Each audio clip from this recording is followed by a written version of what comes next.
Hey, English 1 students, it's Mr. Williamson here. Hope you're doing all right. Wanted to provide a little reading for you of our first chapter of the Odyssey.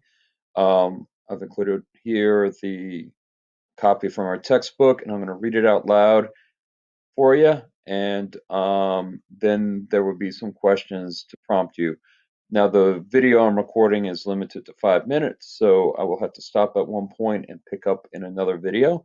But this part one is called The Adventures of Odysseus. And just as a reminder, the Odyssey takes place after another story called the Iliad. And in the Iliad, that takes place during the Trojan War, and Odysseus was one of the Greek kings who went off to fight in the Trojan War. The Trojan War lasted for 10 years, okay? So he was gone from his wife Penelope and his newborn son Telemachus for already 10 years because of the war. After the war is won, Odysseus tries to get back home, and he has trouble getting back home, partly due to his own actions, and we'll learn about that more as we go along. But the Odyssey is the story of Odysseus trying to get back home with his crew, and it takes him another 10 years to get home. So he is gone for 20 years before he gets back to his home of Ithaca, which is his kingdom that he is the king of. So, if you've ever seen the movie Forrest Gump, the structure of the Odyssey is in many ways set up like the structure of Forrest Gump, or vice versa, if you will. The story is going to begin towards the end when he's almost home. So, when we read this first chapter, Odysseus is almost home already, but is not quite there, and he is telling his story to another king. So, the first part of the Odyssey is Odysseus telling his story. Okay, so it's kind of like a flashback story. In this first part we're going to read, it's actually Homer, our author, kind of giving us an intro to the story, kind of setting us up as the audience, setting us up. So we're going to read that part very quickly.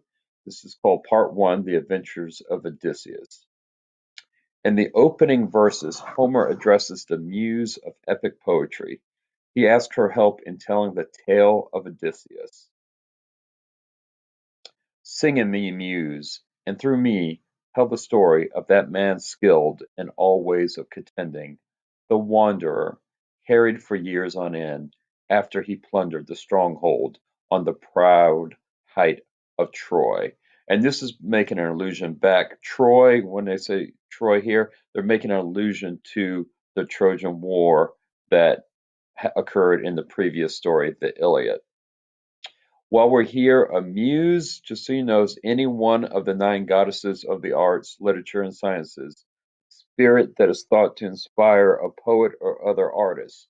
So a muse would be one of the goddesses of arts, literature, or science, and they would be the ones that would, according to the Greek beliefs and Greek mythology, inspire humans to be creative and innovative. So Homer is asking his muse to inspire him to tell the story of Odysseus. He, referring to Odysseus, saw the townlands and learned the minds of many distant men, and weathered many bitter nights and days in his deep heart at sea, while he sought only to save his life, to bring his shipmates home. But not by will nor valor could he save them, for their own recklessness destroyed them all. Children and fools they killed and feasted on the cattle of Lord Helios the sun, and he who moves all day through heaven took from their eyes the dawn of their return. Of these adventures, Muse, daughter of Zeus, tell us in our time. Lift the great song again.